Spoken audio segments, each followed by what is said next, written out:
Alright, I appreciate everyone coming, and I love that you're all drunk.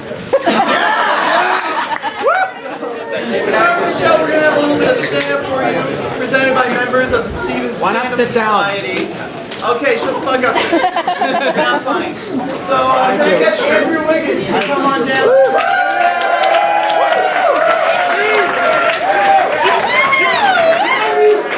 Hello? Yo, can you guys hear me? No! Everybody said a sarcastic no. You guys are all really funny. Thank you, thank you, thank you, thank you. All right, so make some noise if you want to hear some comedy. Make some noise if you want to hear some comedy about Ernest Hemingway. Yeah, that's right, I got what you want. All right, so previously, I thought that Ernest Hemingway was just the author who wrote The Old Man and the Sea, which for those of you who didn't read it, that's the book that inspired The Old Man and the Sea SparkNotes.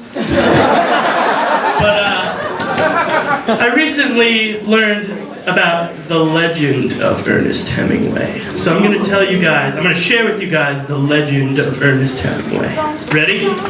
Who's ready to hear the legend of Ernest Hemingway? So, supposedly, Ernest Hemingway went up to a few of his friends who were writers, and he made a bet that he could write the shortest, saddest story ever. He was like, yo, I bet I could write the shortest, saddest story ever. And his friends were like, no way. And he's like, yeah, I bet I can write 6 words that can make anybody cry. So here's the 6 words he wrote, ready? For sale, baby shoes, never worn. So, how many people are crying? Oh, 0? Or maybe that's because his story's fucking bullshit, right? It's not sad, right? It's okay, it's okay, okay. So, I guess you're supposed to assume that it's about infant mortality, which is really sad, but there are so many assumptions that play into that. Like, there's so many other ways to interpret it. For sale, baby shoes, never worn.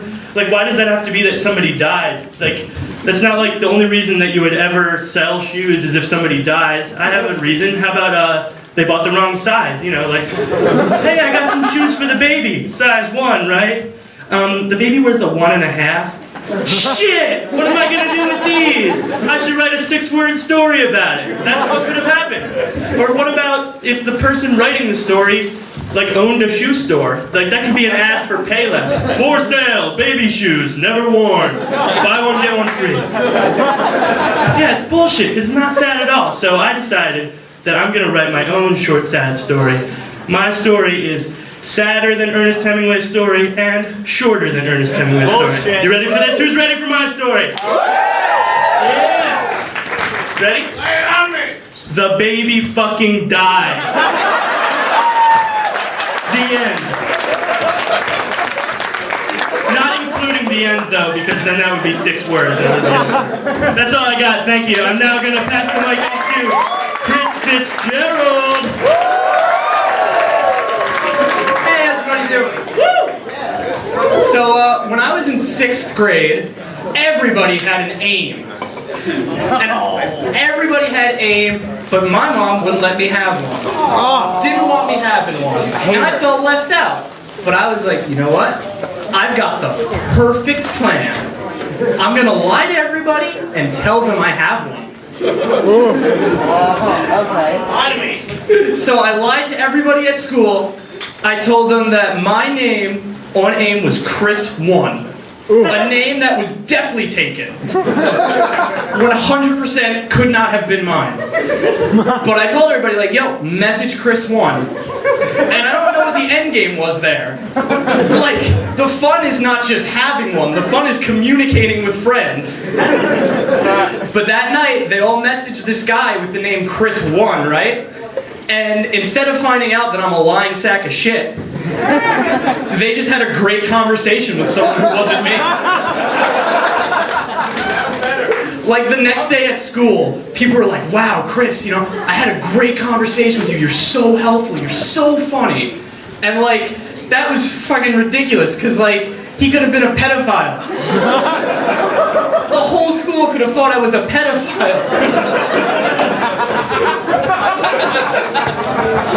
And then a few days later, one of my friends' mom was talking to my mom, and she was like, yep, Mark and Chris, they're always talking on AIM. And my mom was like, I told him not to get one. So she was like, Chris, I'm really disappointed you went behind my back to make an AIM account. And I was like, no, Mom, I'm just lying to everyone at school so that they think I'm cool. And then she was more disappointed in me. All right, that's my set. Zach Kastner, come on. I don't have to say, I just like talking. Great job. Thank you. So, I would really appreciate it if you guys turn off your cell phones and keep Oh, please kill yourself, please.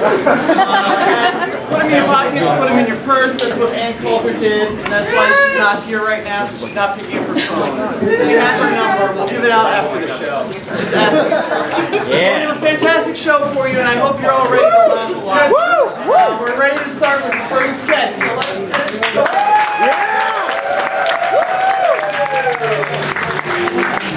Make me laugh.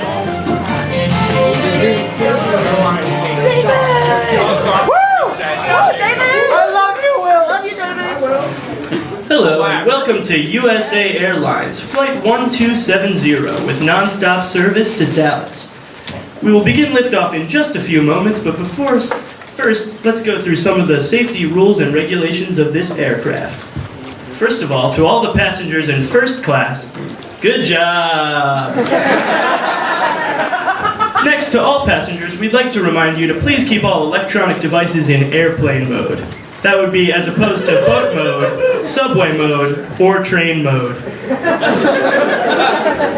If we begin experiencing turbulence during any point of the flight, it may be due to rough weather conditions, or due to the pilot's inexperience. Or maybe because the pilot's phone was in his pocket and it was set to vibrate. If any passenger on board has gum, please make sure that you have brought enough to share with the whole plane. Or else we're going to have to move you to the back. For entertainment purposes, all passengers are invited to enjoy one of our in-flight movies. All passengers, that is, except for those seated in A16 and F16. Those seated next to the emergency doors are required to take a 5-hour course on how to operate the doors in the event of an emergency. For the safety of all passengers on board, please refrain from throwing up any gang signs, especially as we pass over New York City. If someone on the street looks up and sees a gang sign in the plane window, they may be tempted to shoot up at the plane.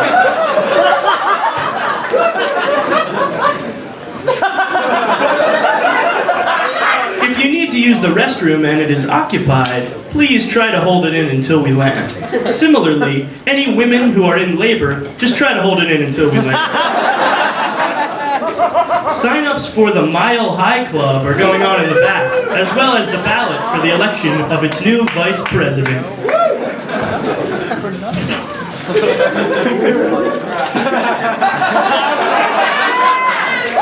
Thanks, Biden. Finally, this last message goes out to all bomb holders on board. Any passenger holding a bomb on board the plane, this message is for you. Please make sure that your bomb is off or in airplane mode so that it does not disturb the other passengers. And that concludes part 1 of this 8-part safety speech. We will begin liftoff in just 3 hours. Stay safe.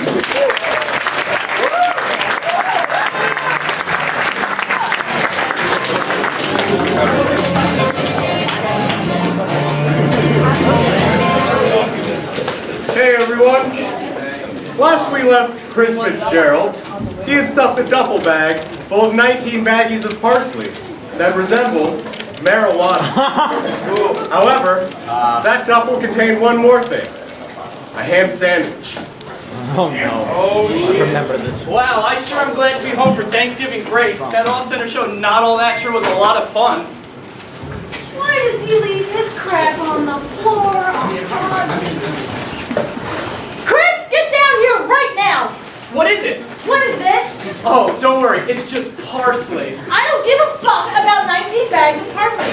What the fuck are you doing carrying around this goddamn ham sandwich? Oh shit, I can explain. I raised you to be vegan. How dare you raise us in my household? Oh, I think your cows get this cheese. I'm sorry, it was part of the sketch for the comedy club at school. Is that how they are at Stevens? They think ham sandwiches are funny? Now, I guess I deserve this for never telling you the real reason your father left. what?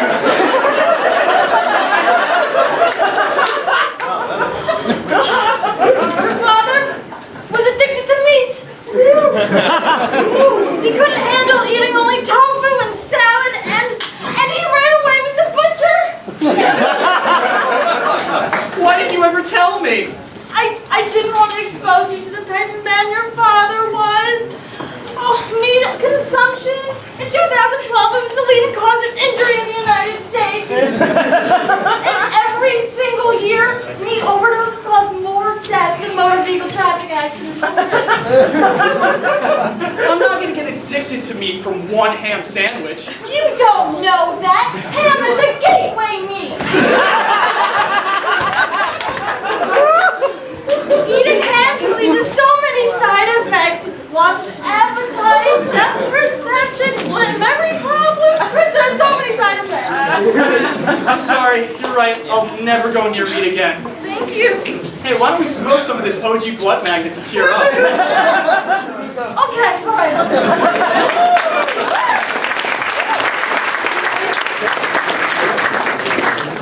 Thanks for coming to this presentation with MARE, Meat Abuse Resistance Education.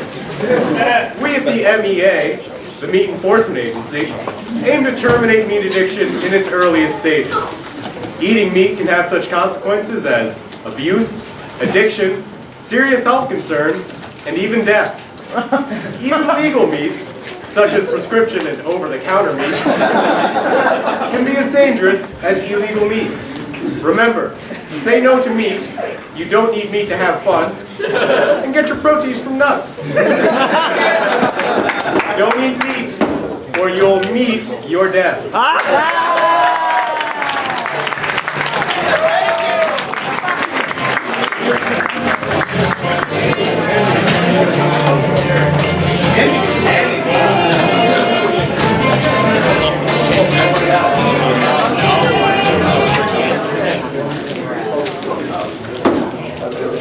right. Good evening, all centurions.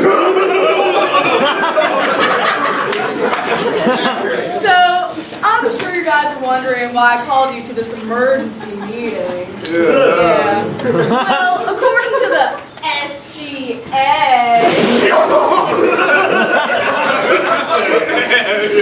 most of our skits are seen as like crude and offensive to the general off-center audience. But anyways, we brought in these three consultants to help us clean up our skits and keep them as funny as possible. Yeah. So let's get started, shall we? The first skit under review is, hey wow, nice tits.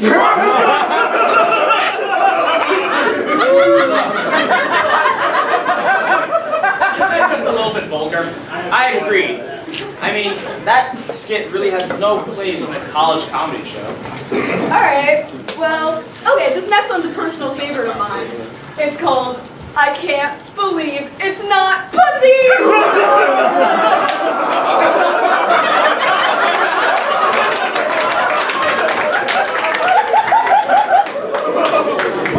You've got to be kidding me, right? Nah, writers were really happy with that one. Could we at least like read through the first few lines?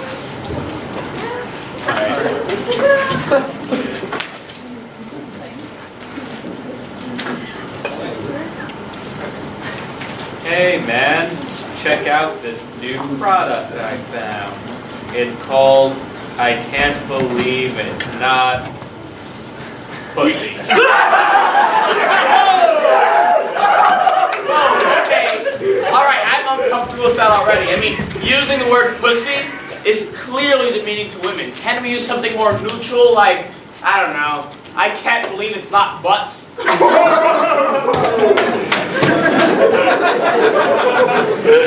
Wow, you can be funny without saying pussy? That's hilarious! That's for you to help us out. Later. Alright, so with the help of these three consultants, we were able to cut the fat and wrote skits that are exclusively acceptable to everyone in the world.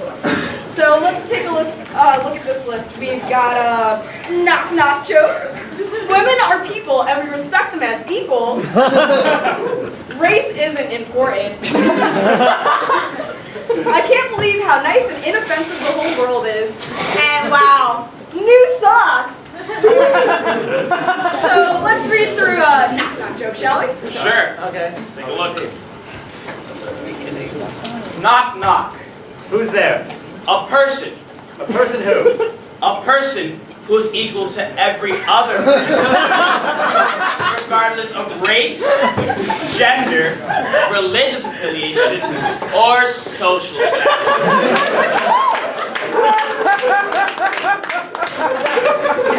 Perfect. I love it. I'm so glad you're able to create such a well-mannered show for everyone. Yeah, you guys made so much progress instead of one short meeting. What are you calling the show again? Fuck bitches, get over it.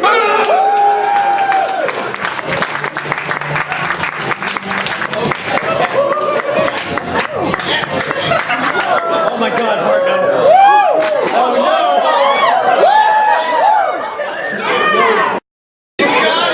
How much an hour, baby? I'm uncomfortably aroused. Take it. Hey, yo, put some boots. Yeah, sugar daddy. Where's my money? I'm sorry, business has been slow lately. Damn right. Profits have been down 15% since the Q1 financial report. You've been keeping track of my income? I know the amount of dicks you suck. Damn W-2.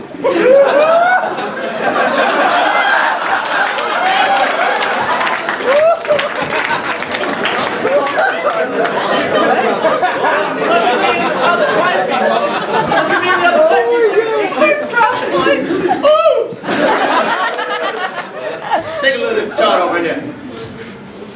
Now, ever since I took this business from Cocaine Kevin and a hostile takeover, profits have been up 34%, and they are projected to continue increasing through the new financial semester. This bling don't pay for itself. Wow, you're gonna be the best pimp in the whole East Side. Don't speak unless spoken to. Yes, sir. Yes, I'd like to invest my dick in this hull. Yeah, sure. Just file out this tax rebate form and you'll be good to go.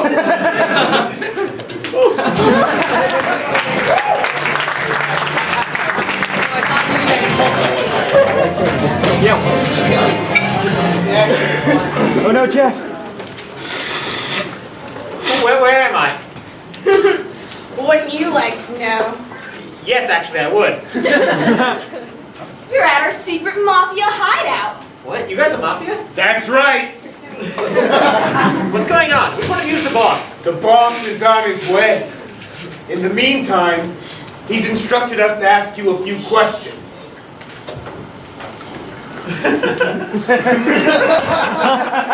Did you know cigarette butts are the most littered item on U.S. beaches and roadways? Did you know they leach chemicals that can contaminate water supplies and are poisonous to wildlife, such as birds and squirrels and such? I mean, no, I didn't know that. What's with these questions? Mikey, it's nice to finally meet you. I am Mr. Green, and I'm sure you're wondering why we have brought you to a place such as this. Yes, I am. Well, Mikey, as I'm sure you are aware, hundreds of thousands of plants and animals are killed every year due to pollution. Top scientists speculate that 1 in 5 people will be dead within 5 years because of pollution. I don't think that's true. Fuck him up. Thank you. You think you're a good person, Mikey? You care about our mother, right? Yeah, of course I do. Stop hitting me. Donnie, cool. We don't want him dead just yet. Not before we educate him on the situation. What situation? Well, Mikey, I happened upon a cigarette butt in my garden yesterday. If I'm not mistaken, you partake in the occasional cigarette, do you not? I do, but what? Over 15,000 azaleas are killed every year due to littered cigarette butts, Mikey. Oh boy, that's definitely not true. My azaleas were in full bloom, Mikey! Full bloom!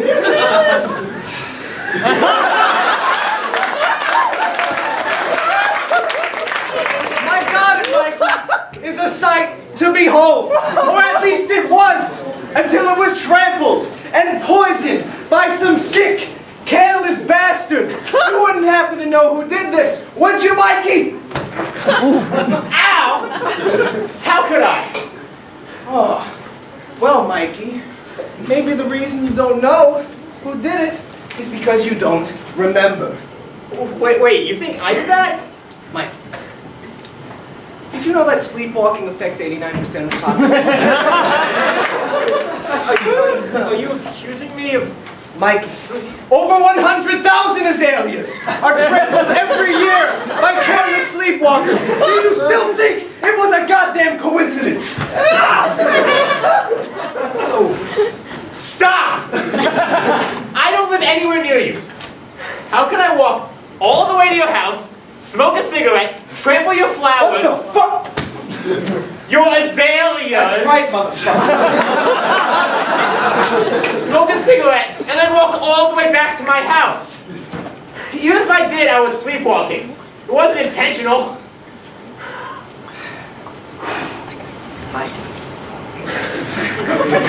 Mike. Did you know that Hinduism is the #1 most practiced religion in the United States? I don't... Mikey, shush. The Hindus believe in something called karma.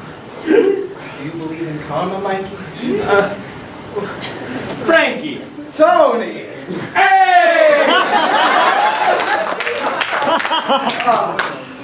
Wait, are those my flowers? Beautiful. Oh, very observant, Mikey. And as that gentleman pointed out, they are very beautiful.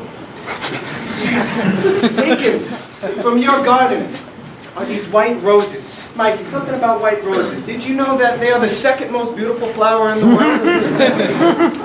They are surpassed only by azaleas. What do you do with my flowers? Oh, Mikey. Retribution, Mikey. What? Retribution! No! No! No! Holy shit. All right, Tony, take it easy. Jesus Christ.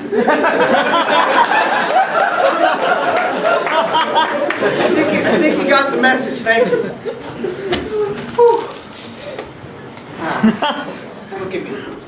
Let that be a lesson to you, Mike. Let that be a lesson. Because the next time, it won't be your fucking roses we get. It'll be your sunflowers. The first time I catch you in my goddamn garden, Mikey, it'll be you. Do I make myself fucking clear, Mikey?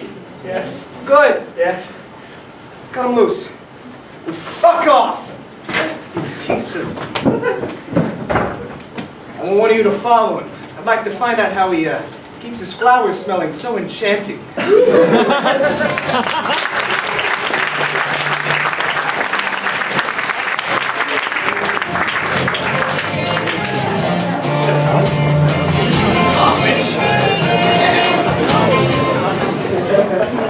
Susan, did you fill up my tank of gas? Of course I did. It was the least I can do for my boyfriend. Wow, you're amazing. You know, we've been dating for a while now, but I suddenly feel this way. I love you. Oh, Greg! That's so sweet. I love you too. I am so... Wait, hold on. Are you just saying that you love me because I said I love you? What are you talking about? Do you genuinely love me? I genuinely love you. Oh, okay. Okay. Cool. Well, it's getting pretty late, and I'm pretty hungry. I was thinking of running to the restaurant to pick up some dinner. All right, I'll go with you. I'm getting pretty hungry too. Are you just saying that you're hungry because I'm hungry? I have hunger for real. Are you sure? Of course I'm sure. I'm sorry. I didn't mean it. I shouldn't have called you a jackass. I'm sorry too. Are you just sorry because I'm fucking sorry? You're gonna be fucking sorry. Like, I'm breaking up with you. I knew it. Wait, what? But I thought you loved me. Greg, I was just telling you what you wanted to hear so I could use your body for sex. But that isn't even worth it anymore. So I'm breaking up with you. I'm sorry. That's so funny. I don't even care because she gave me chlamydia. That was after I gave her chlamydia first. She's always copying me.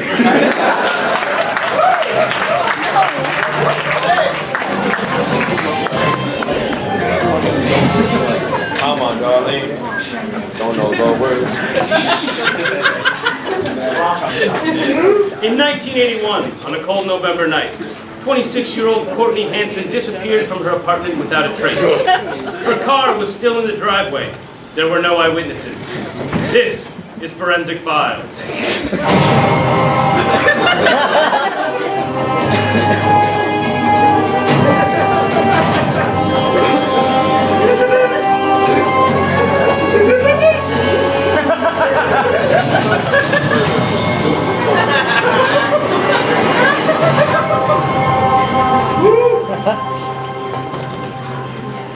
After investigating the apartment, damage on the front door lock suggested there had been a break-in.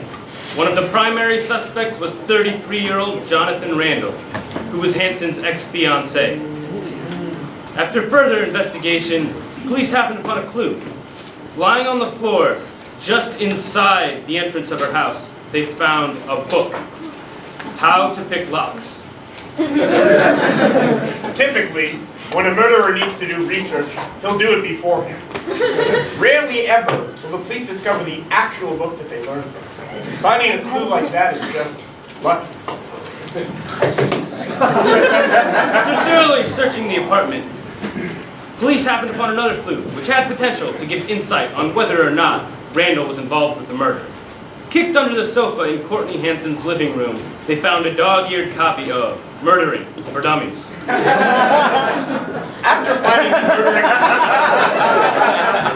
finding the Murdering for Dummies book, Randall had to be one of two things. He's either directly responsible for the murder of Courtney Hansen, or he's just an innocent book nerd who loves reading anything he can get his hands on.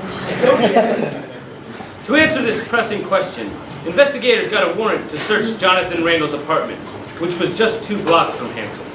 What they found inside was groundbreaking evidence. After finding the first 2 books, the investigators couldn't have been surprised to find another, but it was shocking to see just how relevant it was to the case. On Jonathan Randall's bedside table, police found a copy of a book with a bookmark in it, which shows he must have been reading it. The book, An Idiot's Guide to Murdering Your Ex-Fiancée, whose initials are CH. CH? Courtney Hansen? Coincidence? Now there was only the slightest chance. This was all just a crazy obsession with reading. But when investigators removed the bookmark from the book, they were shocked to see what it said. I hate reading. If Jonathan Randall really hates reading, then he must have been actually trying to learn from these books. The next obvious step was to search his apartment for weapons. After hours of searching, police located a .45 caliber handgun in the least likely place, inside of a hollowed out book. That book? How to Hollow Out a Book to Hide a Gun in It.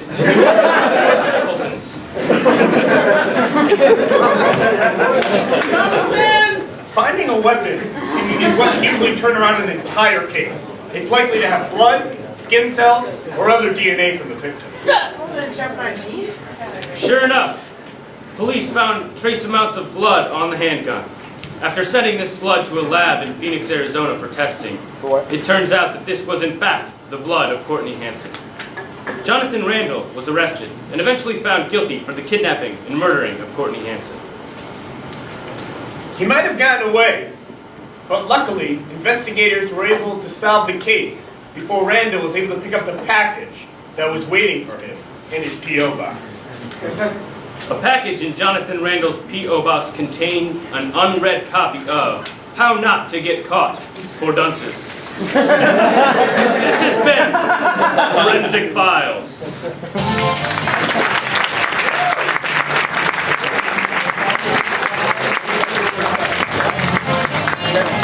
That was some segregation. Oh shit! They got Billy, man. I know, man. I know. But we gotta keep moving. But what about Billy? Billy's gone. And if we don't keep it together, we will be too. Oh no! They got in. We're trapped. There's nowhere to run. Well, we're gonna be eaten. I want to be eaten by the one on the left. Wait. Why that zombie? Isn't it obvious? That one's gay.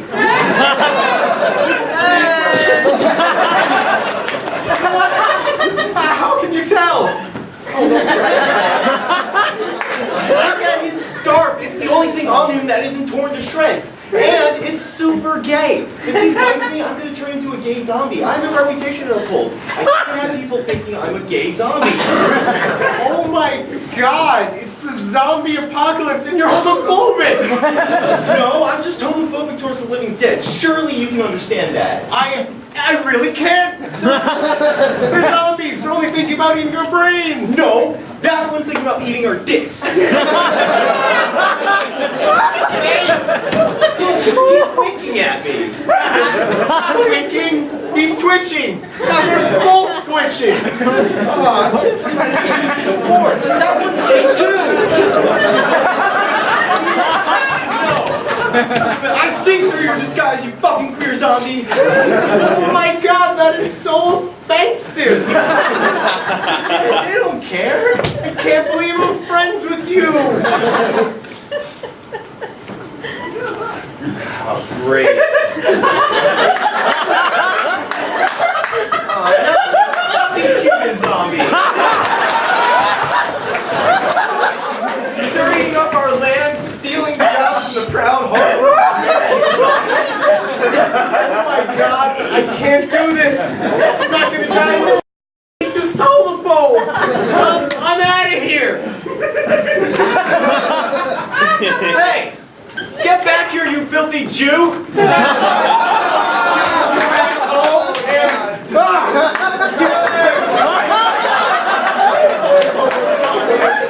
Street thoughts, booze, monster trucks, football, West Side Story, shit!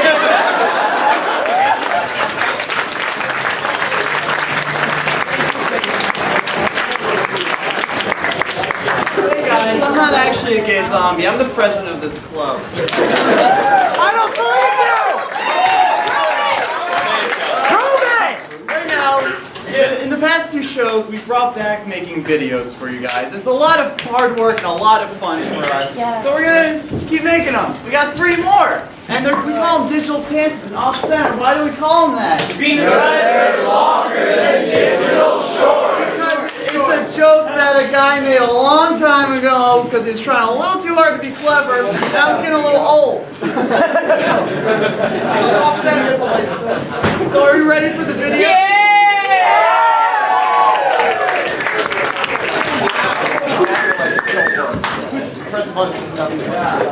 Hello everyone, and congratulations on your acceptance as residential assistants. As an RA at River Terrace, you guys will be dealing with older students who are sometimes a little more reluctant to deal with the rules than underclassmen, so you guys gotta stay on your toes.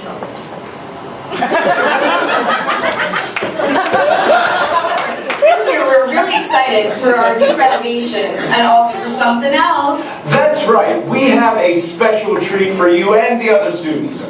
Over this past summer, some students got together and filmed this amazing video for us to help explain these dumb rules.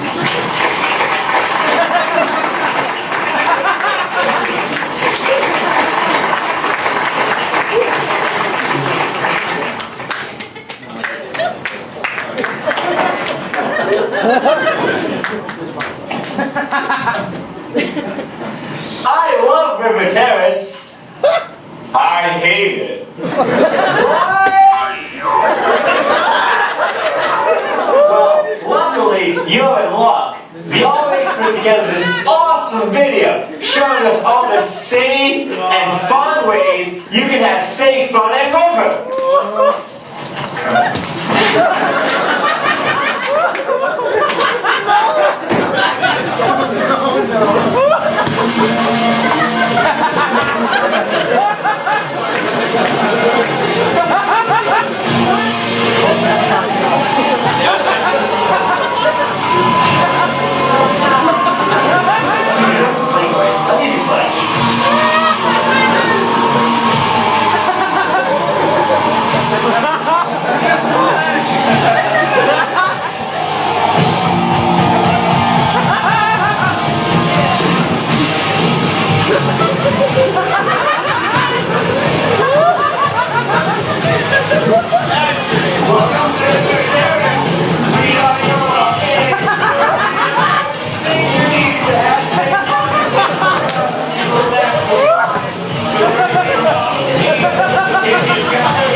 I know that place.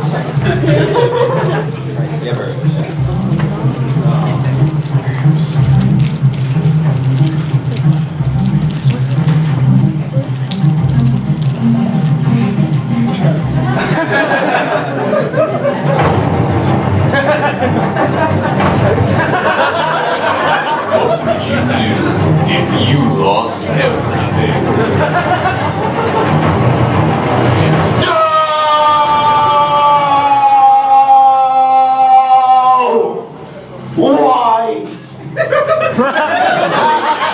Accept it.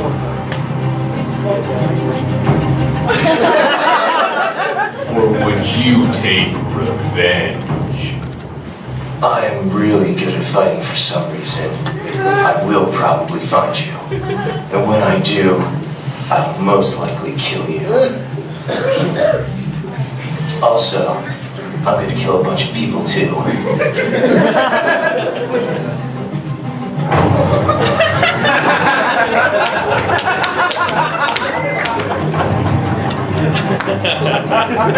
You took my wife, my daughter, my house, my life savings, my identity, my serenity, my sanity.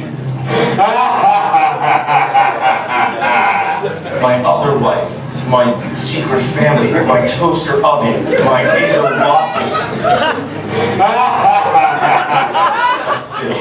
My Valentine, and my heart. Prepare to die.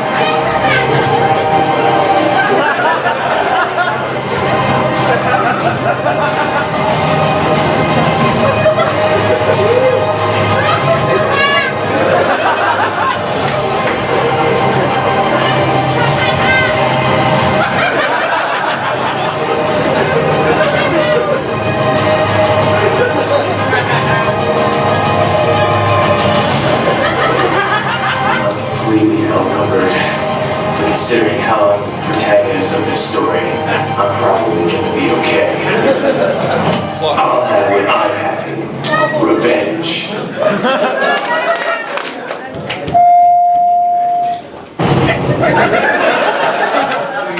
About revenge.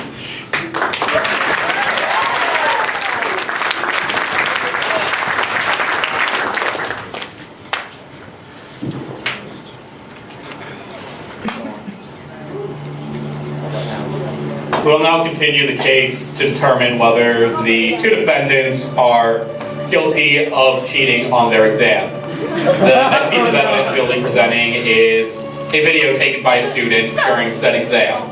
Unfortunately, the original audio was lost. She doesn't here.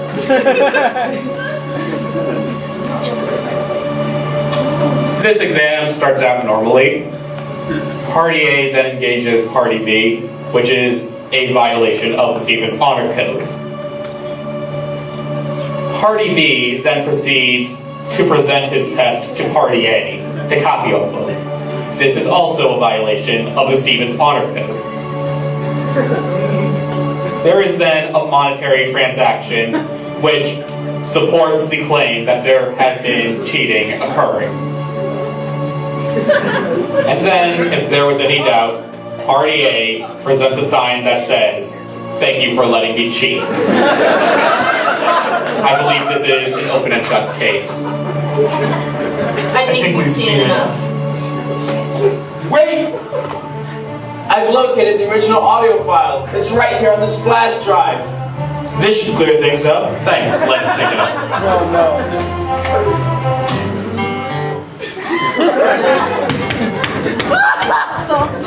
Hey man, are we allowed to talk during the test? Definitely not. That would be a violation of the Stevens Honor Code. Oh man, thanks for telling me. I would never violate the honor code. That would be unethical. I'm sorry for bothering you.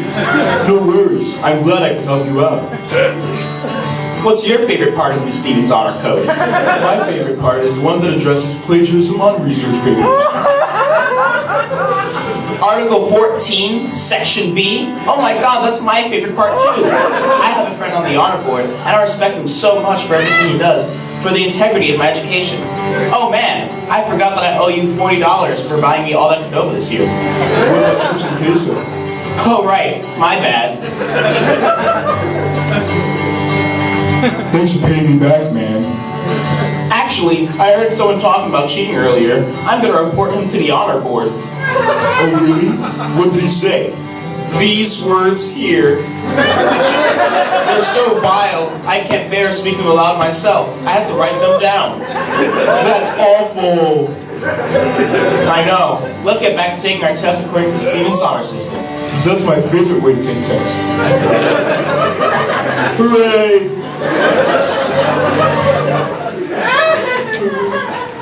I'm speechless. I had no idea you were such outstanding students that held the Stevens Honor System in such high regard. Give me one moment.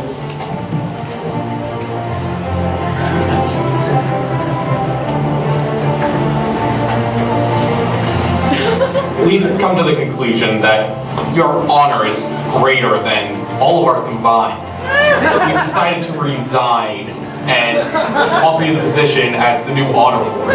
Wait, if we're the new honor board, does that mean if we wanted to, we could cheat on a test?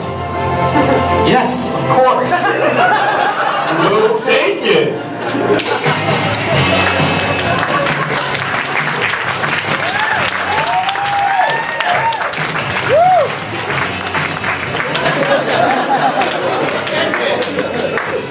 Hi everyone, I'm so sorry I'm late. You know how hard it is to find a cab driver whose first name isn't Muhammad? There's my purse. I just need to make sure that I have everything in here.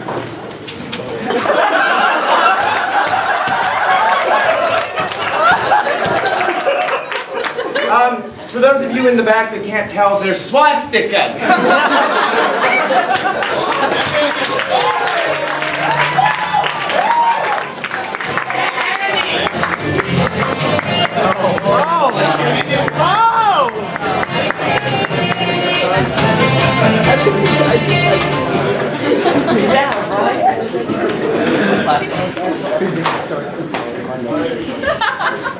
I've got it.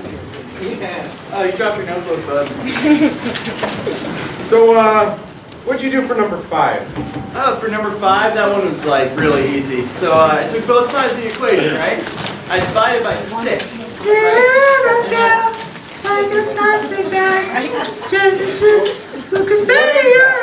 God damn it! I'm sorry! Cut it out! I'm trying to do my freaking math homework! Stop! I say! Sorry about that, man. That's my dumb younger sister. You hear everything she does in that freaking room of hers because our walls are like paper thin. It's super freaking annoying!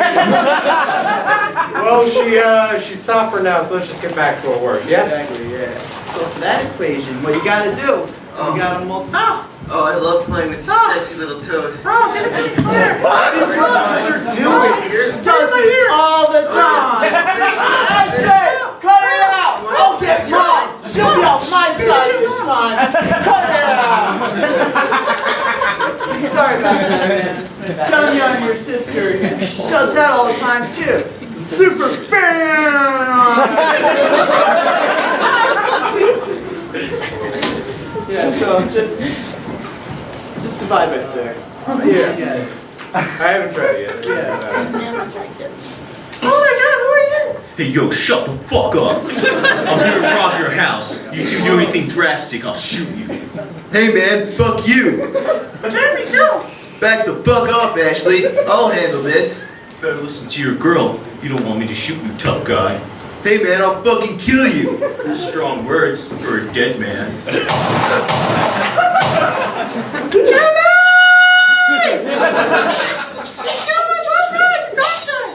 Oh shit at me, bitch! You're dead too! No!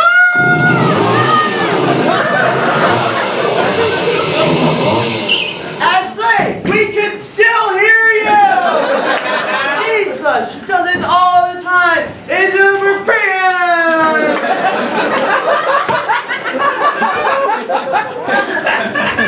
So, you get 8 for number 6? Yeah.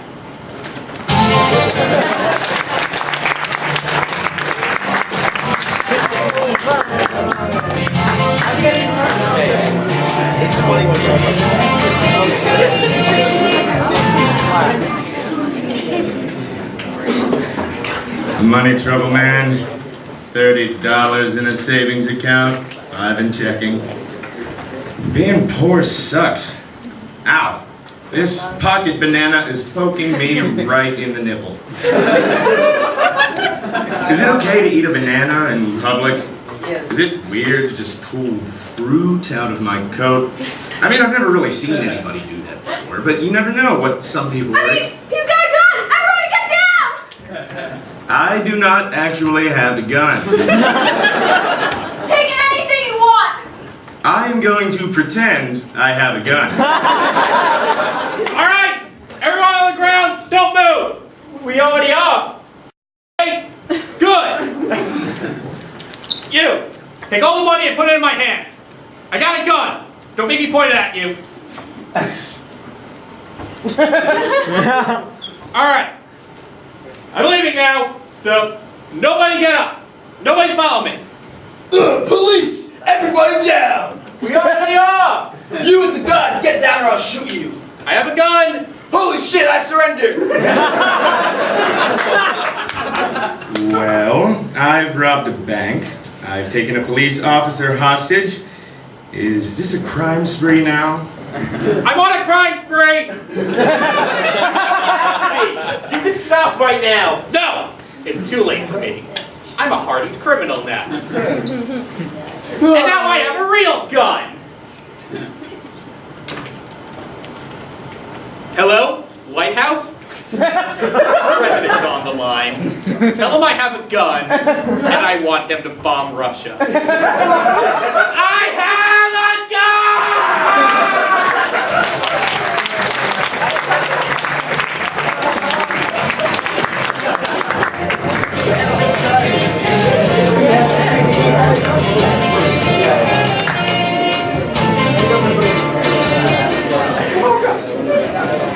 Hey, cool thing in your hair. Well, what's your name? I'm Stacy. Oh, look, that's a cute cat.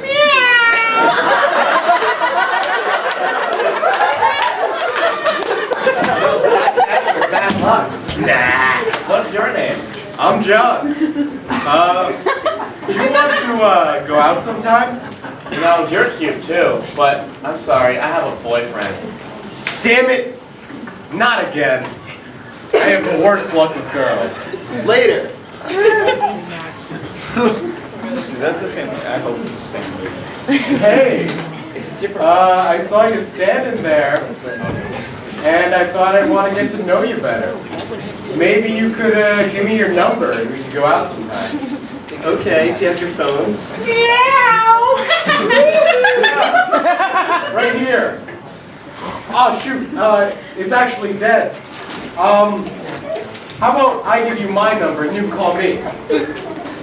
Oh, my phone's not working either. Do you have a pen? I've got a mechanical pencil, but I've got no paper. Shoot, I don't have my bag on me, otherwise I'd have some. Oh shoot, look at the time. I gotta go to class. Wait, I gotta go. wait, what's your name? Bye. Where are you going? How will I find you? Damn it. Not again. I have the worst luck with girls. Later. Oh, hey, Janet. Hi. How'd the meet go? You won. Check out my trophy. Wow, that's great. We should go out to celebrate sometime. Oh, that would be excellent. Like a date? I mean, if that's all right with you, I could pick you up at 7. That sounds wonderful. I'll see you then. Great.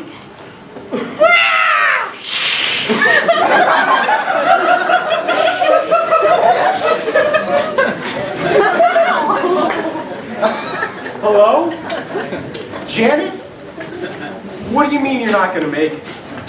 What do you mean you're in the hospital? What do you mean you're not going to make it? Goodbye forever, Janet. Damn it. Not again. Janet, worst luck with girls. Even later.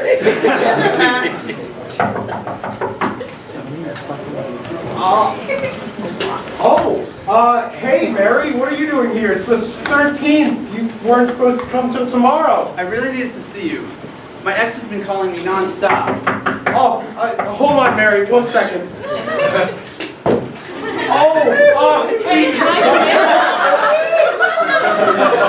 Holy shit! I'm married. Who are you? I'm Jane. I'm John's girlfriend. No, I'm John's girlfriend. John, how could you? How could you, John? No, wait. Ow! Ow! Ow! You slut! I'm gonna kill you! I'm figuring first, bitch. No! No! Stop hitting each other! Stop it right now!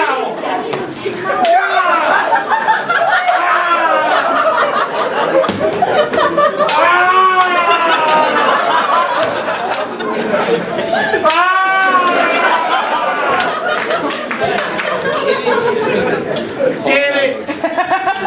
Not again! I have the worst luck with girls.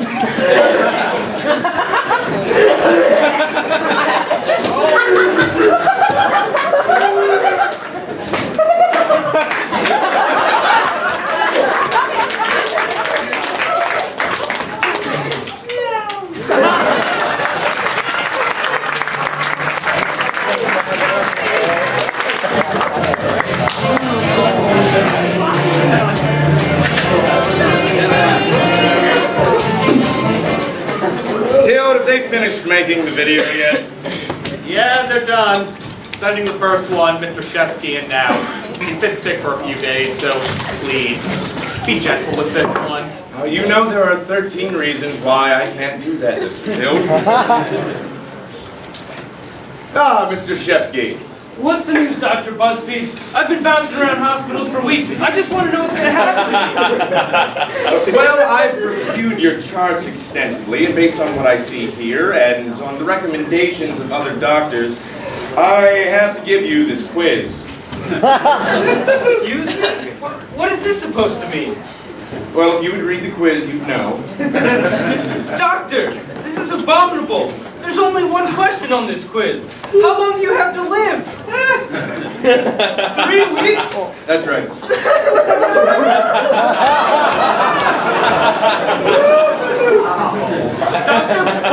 That was horrible. Oh, don't worry about it. Those quizzes are for entertainment purposes only. He'll be fine by Monday. Next! Mr. Madison, I'm afraid I've got little good news for you. That's all right, Doc. I've known for a while. You see, it's an inherited disease. Yes, I understand. Here, read this list. 6 things to know about your degenerative illness. Yes. And it even comes with silly animated GIFs. Doctor, you cannot treat patients this way. This is atrocious. Yes, I am very, very sorry about that. Those pictures are actually animated GIFs online. When I tried to print them out, they just stopped moving. That is in no way the issue. I agree. Here, take this. Much lighter reading. I told you about it. 4 places you'll never walk again.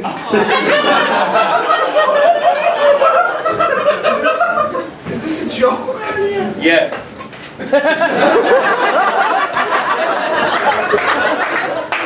Well, 4 jokes actually. Well, it's deadly serious, but it's pretty funny that they're in the list. To your daughter's wedding? To the last day on the job? To the family vacation in Peru? Anywhere?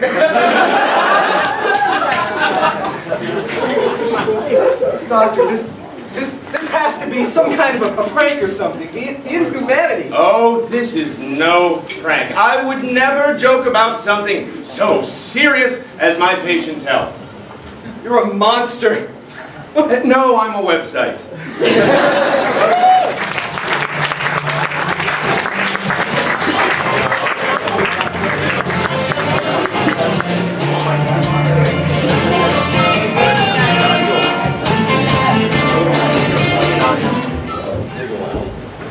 I'm really nervous about this blind date. I hope she comes soon. I just don't want to mess up. Hi, are you Harold? Yeah, that must mean you're... I'm Hannah. Nice to meet you. Great to meet you, Anna.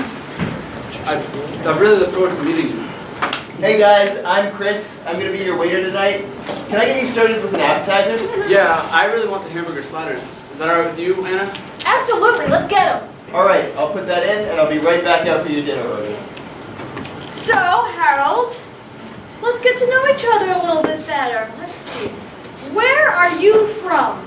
Well, I was born in Los Angeles, but then I moved to New York at 14 with my family. Did you grow up in New York, Anna? Oh, have you been calling me Anna this whole time? Because my name's Hannah with an H. It's really okay.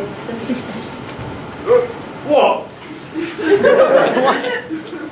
Oh, I've been saying Anna this whole time, yeah? Where does the British accent come from? I am British. I've been my whole life. So I couldn't have called you the wrong name, love. Hello. Is this because... Oh, no, it's really okay that you called me Anna. Anna, Hannah, they're basically the same names. It's really alright. Harold. Who's that bloke? I'm Harold. Hey guys, I just put in your appetizer. Have you decided on an entree? I'll have the fish and chips. She'll have the chips and fish. Yeah, okay. Just drop the British act, Harold. I'm British. Born and raised, Anna. You just told me you were from Los Angeles.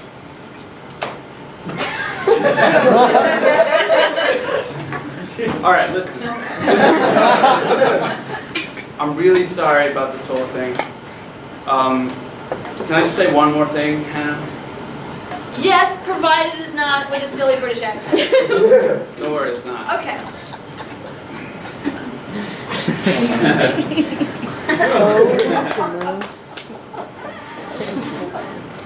Chim chim cheree, chim chim cheree.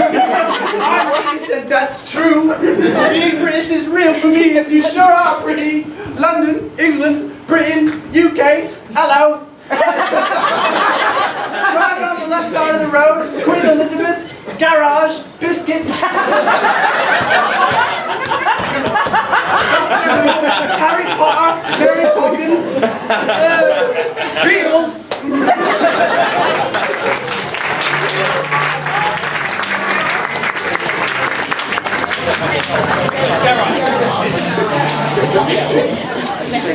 Well, darling, I had a splendid night on the town with you. I'd love to take you out again tomorrow. I can pick you up.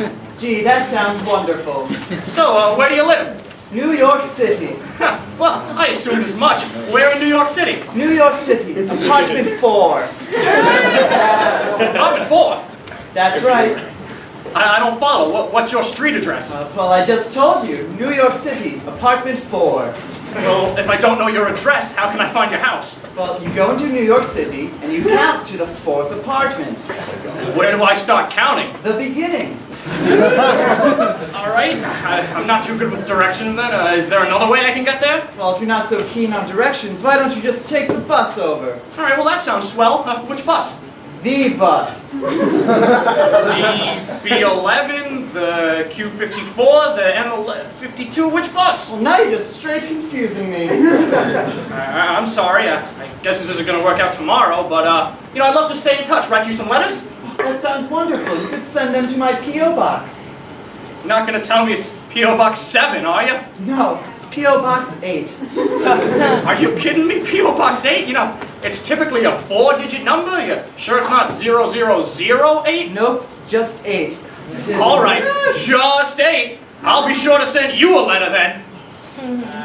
You know, I had a great time talking and dancing with you this evening, doll, but this doesn't look like it's going to work out. If you don't like me, I'll never see you again. Mother, I'm home. How was your date with Mr. Roberts? He's a really nice guy, but we just had some trouble communicating. Oh, that's a shame. Yeah, he just didn't believe me when I told him our address. That's odd. You would think he would have heard of the 4th apartment in New York. Well, dinner's almost ready. Dinner? What's for dinner, Mother? Food. That's my favorite.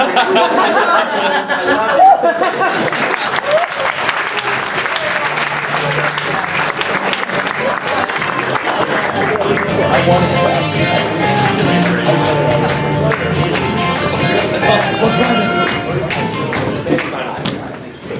Good evening, Mr. President.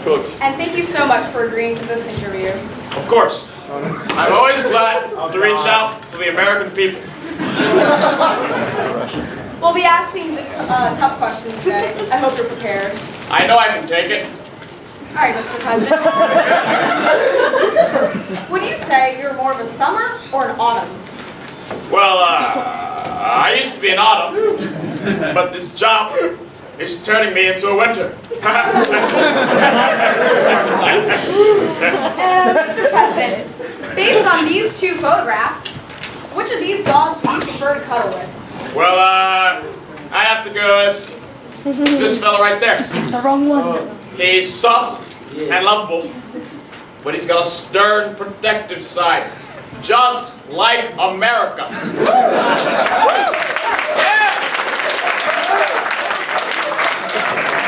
Thank you. And Mr. President, what about birds? What's your favorite bird? Mr. President, your favorite bird? This is a very simple question. Mr. President! Mr. President!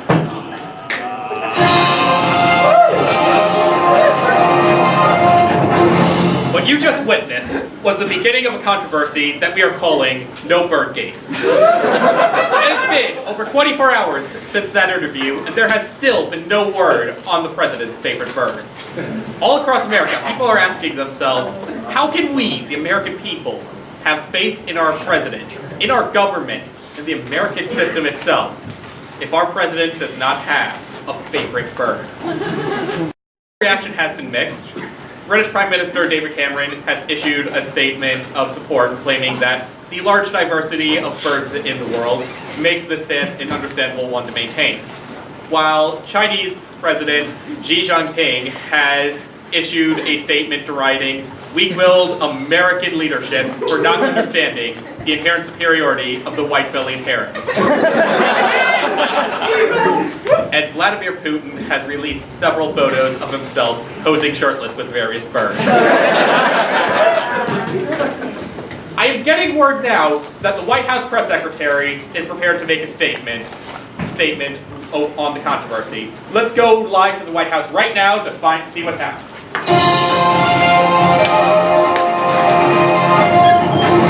First of all, I want to assure everyone that we are taking this situation very seriously. Some of the country's top bird watchers are being flown out to describe various birds to the president. Does this mean that the president doesn't actually have a favorite bird? The president does have a favorite bird. However, he feels he owes it to the American people to do all due diligence and make sure of his choice before announcing it. Can you tell us what the favorite bird is then?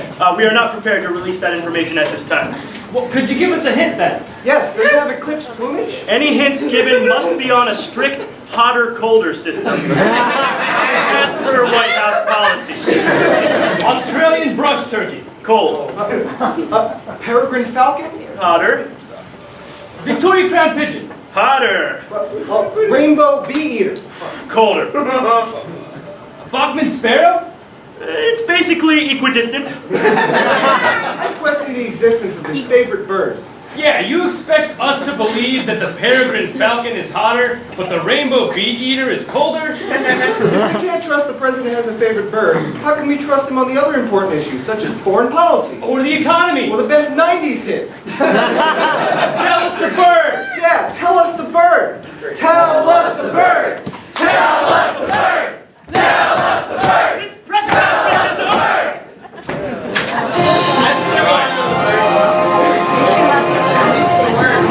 Joining us now to discuss the issue is world-renowned ornithologist Wesley Corpus. Wesley? Thank you. What the American people need to understand is that this is a question requiring careful consideration. An intelligent man like the president understands this. After all, can you imagine the diplomatic repercussions if he answered something off the cuff? Like the blue-footed booby? Well, God forbid the kookaburra. It would be a disaster. In light of this, his response is very reasonable. And here to offer his counterpoint, world-renowned crackpot Wesley Corpus. Wait, what? My name's Stephen Blenchley. Thank you, crackpot. The only thing the American people need to understand is this. Birds do not exist! Great job, brother! Great job! Great job! Wait. What? That's right. Birds do not exist. That's insanity. Is it, or does it make too much sense? The first one. Oh yeah? Definitely. Oh yeah? Well, have you ever even seen a bird? Yes. Many times. Ha! That's just what the government wants you to think. Those were really just squirrels covered in twigs and leaves. This is insanity. This is only the beginning. The whole time, birds have been a comedy conspiracy to keep us watching the sky. So we don't look at the other part of the sky where their missiles are coming to wipe us all out! If birds don't exist, how can they distract us? I said they didn't used to exist. No, you definitely didn't. There may be birds now, but look at the historical record. There is no evidence of birds existing before 1945.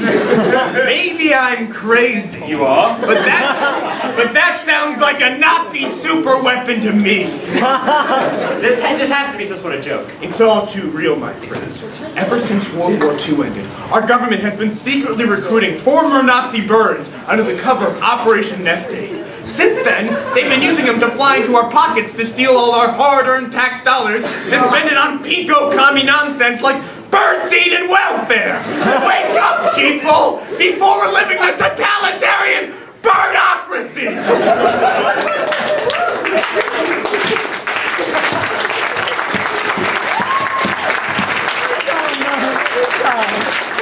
I don't even know where to begin. Literally everything you've said contradicts everything else you've said. I mean... And that's all the time we have for now.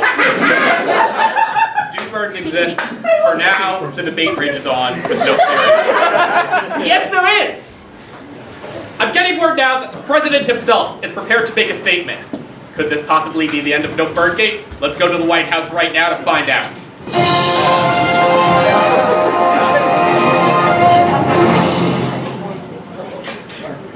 My fellow Americans, for too long, you've been left in an agonizing state of uncertainty. For too long, people have been left with no choice but to sit back and make the vaguest guesses as to what my favorite bird could be.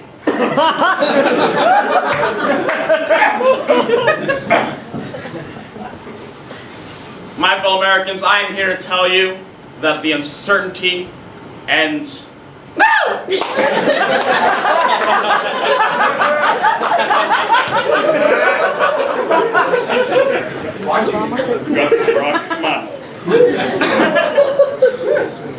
I'm ready to close the book on this dark chapter that is our history.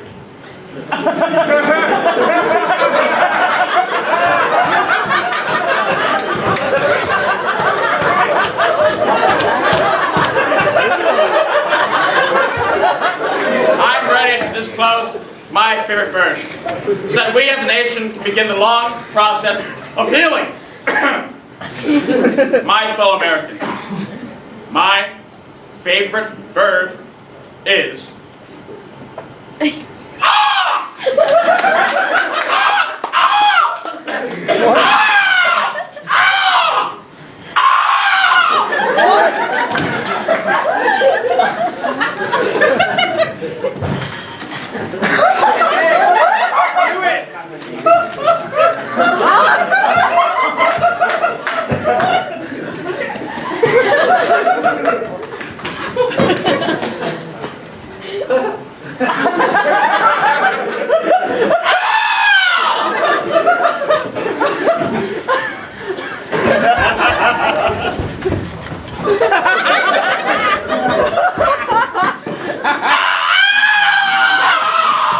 What is happening?